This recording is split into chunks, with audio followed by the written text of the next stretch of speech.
Dan kalau kita tiap mau jujur, sejauh menyangkut politik, ya, sejauh menyangkut politik, di dalam kehidupan politik Rasulullah itu tidak pernah pakai klaim-klaim, katakanlah klaim-klaim negara Islam, itu tidak pernah.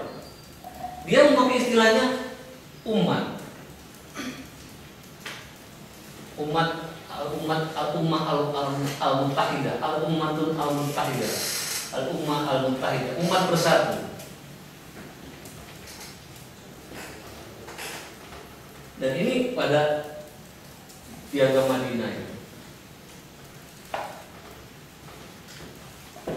Kita tahu bahwa Piagam Madinah itu pengertian umat, ya. Yahudi adalah juga bagian dari umat, Nasrani bagian dari umat.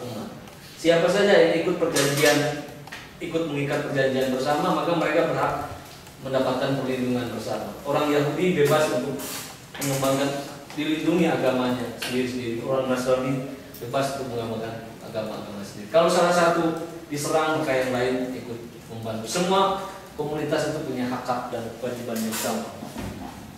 Itu sebabnya kenapa seorang sosiolog namanya siapa ini? Robert M. Bella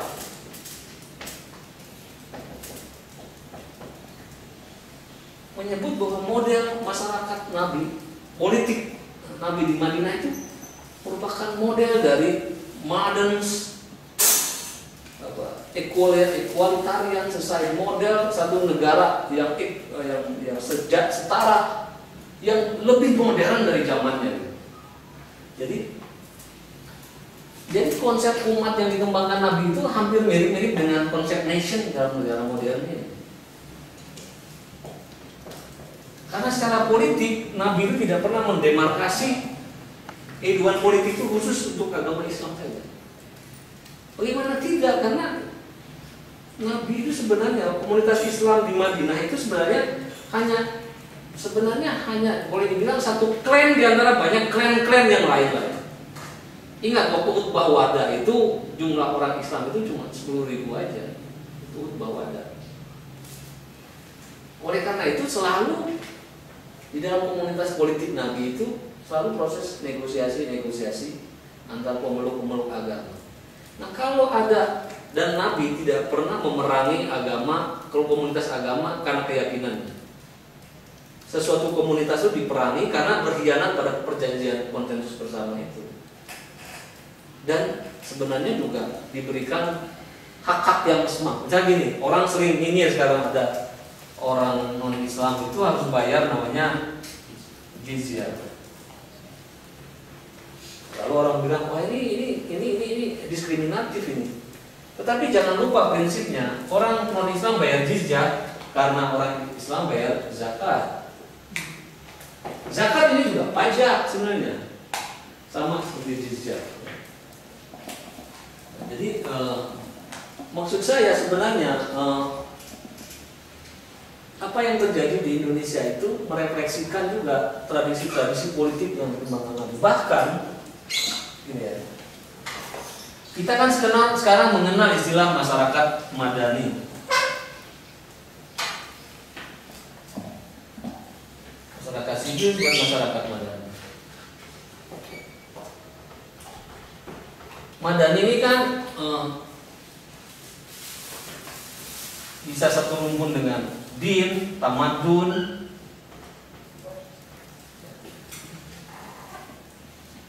Nah, kalau kita lihat apa ciri-ciri masyarakat madani yang dikembangkan Nabi itu, pertama, masyarakat ini mengembang itu ketuhanan, din.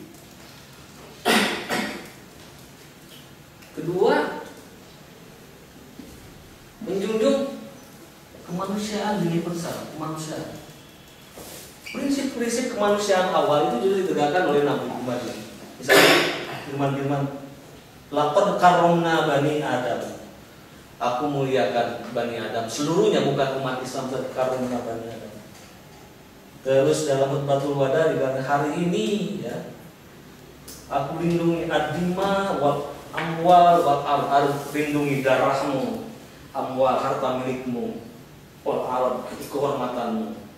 Yang kemudian diterjemahkan dalam konstitusi Amerika menjadi life, liberty, and the pursuit of happiness. Karena memang gagasan kemanusiaan Islam ini nanti oleh Pico della Mirandola pada abad ke-15 dikumpulkan pendeta-pendeta Katolik di Romawi, kemudian dia bicara untuk orang Saresian, orang Arab, manusia itu sungguh mulia, manusia itu jauh lebih luhur ketimbang yang lain. Maka dia mulai bicara tentang kehormatan, hak darah dan sebagainya. Kemanusiaan dihormati.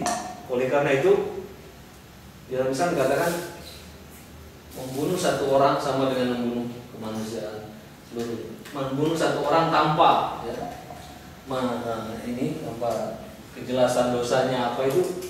Kemudian apa lagi? Kita lihat kan masyarakat Madani, namanya juga Dana ya, Dino Madinah atau Madana yang Dino Madinah, itu nilai-nilai yang disebut dengan sebagai satu solidaritas sosial, ukhuwah.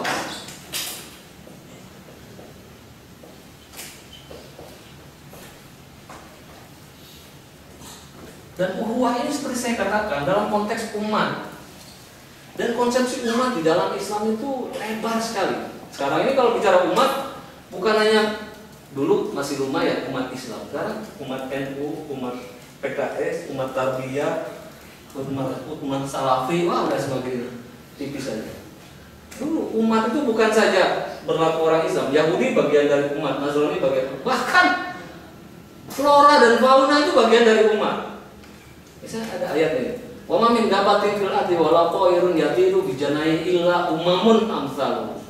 Tidak ada binatang melata dan burung-burung yang mengapakkan sayapnya di angkasa, melainkan mereka juga umat seperti kalian. Dan sekarang saya ingat dengan konsepsi ekodemokrasi. Dia bilang dalam konsepsi ekodemokrasi yang harus didengar bukan aspirasi manusia, tapi juga aspirasi semesta. Flora fauna itu didengar aspirasinya. Kalau pakai konsepsi umat ini udah selesai kita sebenarnya. Sayang itu kita reduksi terus umat itu. Terus musyawarah jelas. Wa murukum syuro bainakum. Untuk karena Islam itu berdiri pada prinsip tauhid, maka yang mutlak cuma Tuhan, selain Tuhan sifatnya nisbi. Kenisbian mencapai kebenaran hanya lewat jalan musyawarah, mempertemukan, karena kepala manusia yang lebih banyak jauh lebih baik. Dan tentu saja keadilan ujungnya kan Islam itu bicara tentang keadilan. Bahwa sebenarnya nilai moral tertinggi Islam itu keadilan. Bahkan lebih baik pemimpin itu kafir tapi adil ketimbang muslim tapi zalim, kan begitu.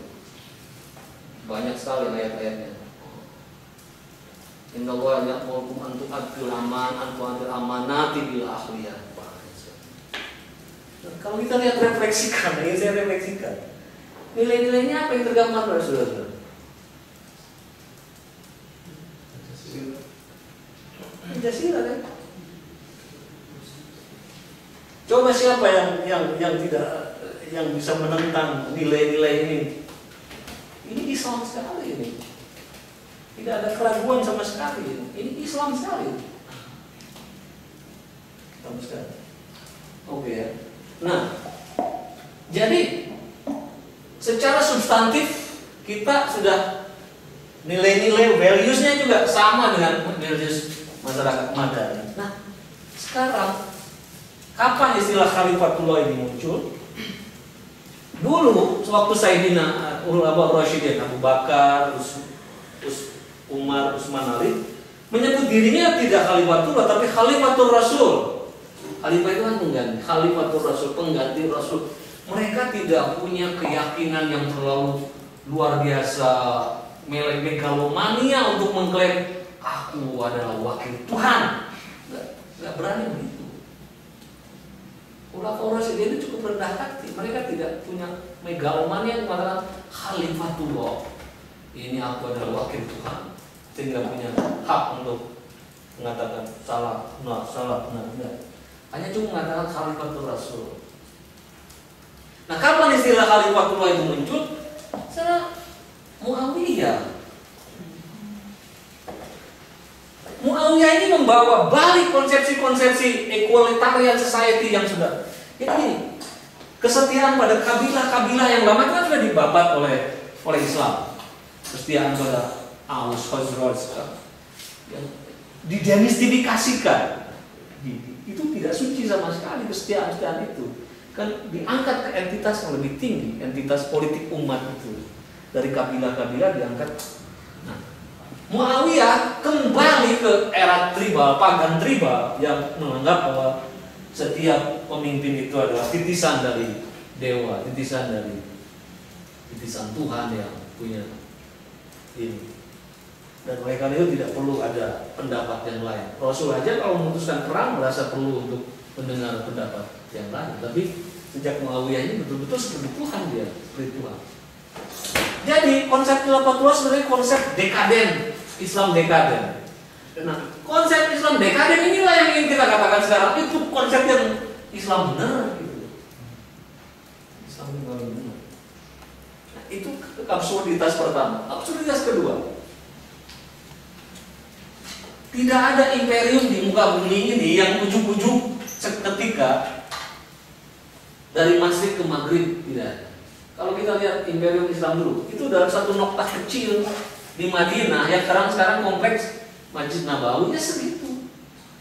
Tapi pelan-pelan kemudian ke Jazirah Arab, pelan-pelan memang kemudian mulai abad ke-9.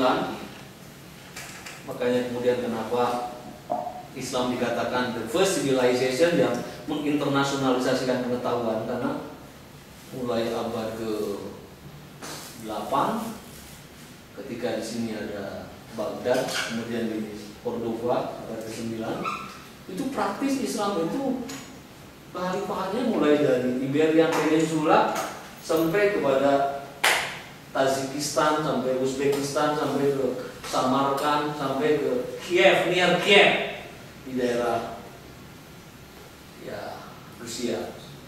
Makanya kan Bukhara itu kan di Uzbekistan. Bukhari kan bukan orang Arab, saya tidak membayangkan ketika ke sana. Ternyata perawi hadis itu orang Rusia, orang Bukhari dan orang Bukhara, Uzbekistan, bukan orang Arab. Bagaimana dia bisa berjalan tuh dari Uzbekistan sampai ke? Karena Islam menampung begitu banyak sivilisasi. Maka kata Bertrand Russell kan, kalau peradaban Yunani itu kan peradaban indah dengan bunga-bunga filsafat dan sastra yang baik-baik, tapi dia miskin di dalam sains dan teknologi. Islamlah peradaban pertama yang mengambil peradaban-peradaban lain dan kemudian menginternasionalisasikan pengetahuan dengan satu pohon yang terstruktur. Oleh karena itu, hampir semua istilah-istilah ilmu dasar yang berkembang hari ini itu masih pakai asal-asal ilmu-ilmu dari orang-orang Islam Arab. Anda sebut aja nih, kimia, alkemi, aljabar, algebra, karat, kaliber, alkohol, apa lagi? Hampir semua ilmu dasar itu masih pakai ilmu-ilmu yang, karena memang Islam peradaban yang ya bisa supaya ada 9 kanan kiri aja. Yang maksud saya, khalifah itu tidak ujuk-ujuk dari Samarkand sampai Uzbekistan, tapi dari lingkaran-lingkaran kecil terus. Makanya selalu saya katakan itu sama sekali ahistoris kalau tiba-tiba membayangkan sekarang ada kekhalifahan Islam menuju blok dari ujung barat sampai ke Masjid Maghrib. Kembangkan saja Indonesia ini menjadi satu kekuatan yang mayoritas Islam di dunia ini ada di Indonesia.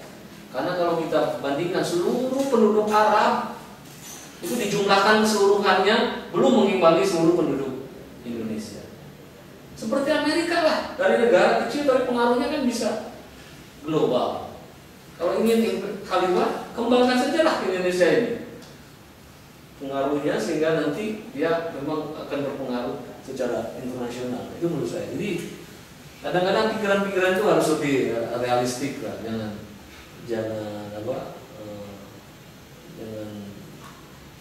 melamun gitu loh. Karena memang membayangkan ada jembatan yang dibuat dari Amerika ke Indonesia itu menarik juga gitu.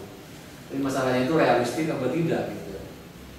Kira-kira inilah saudara-saudara. Jadi ya, kesimpulannya bahwa kita harus terbebas dari dua kecenderungan ekstremitas. Ekstrem pertama adalah ekstrem yang selalu mengatakan untuk membuat negara maju, modern, demokratis, maka